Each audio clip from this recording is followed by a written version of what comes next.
নমস্কার, দণ্ডবত।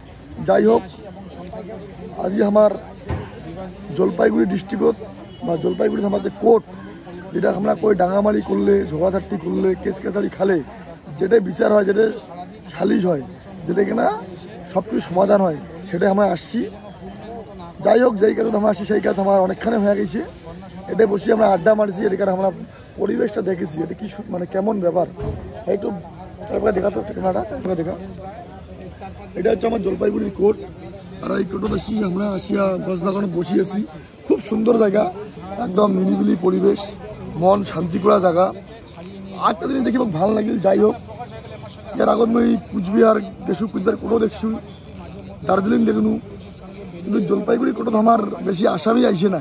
তার মানে এটাই প্রমাণ হয় জলপাইগুড়ির মানুষ খুব ভদ্র, শান্ত, ঝোড়াঝাটি কেচাল টেচাল পছন্দ করে না, তাই এটা না লোক বেশি আইসে না। উকিল যার মতন যায় বসিয়েছে, যা জিলা কাজ করে বসিয়েছে, যাক ম্যাজিস্ট্রেটের সই নাগে আইসেছে, মুহুরি ধরেছে, সই নিয়ে চলিতেছে। এইটাই দেওয়ার আজ আমার বার্তা ছিল। যেমন আজ মুই আসি দেখো সঙ্গে ভিড় নেই, তেমনি যদি আমরা আজ থেকে 5 বছর পরে আসিও দেখি এটা যদি ভিড় না থাকে। কারণ এটা যদি ভিড় থাকে তাহলে হামড়ায় কেচাল লাগিবে, আমার লোকলাই আসিয়া অসুবিধা পড়িবে। তাই এটাই আমার বার্তা দেওয়ার ছিল। আশা রাখি আগামী দিনে যদি আমার জলপাইগুড়ি কোর্টটা ফাঁকায় থাকে, যদি জলপাইগুড়ি কোর্ট ফাঁকা থাকে তাহলে হয়তো আস্তে আস্তে জলপাইগুড়ির সব কিছু সমাধান হয়ে যাবে এবং জলপাইগুড়ির মানুষ কেস কাছারি কোর্ট থাকি দূরত থাকিবে।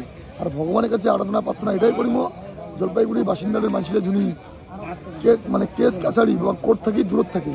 এটাই মোর বার্তা ছিল। যদি আমার ভিডিও গান ভালো লাগে অবশ্যই মোর ভিডিও গান শেয়ার করে দিবেন। সবাইকে আরেকবার দণ্ডবত।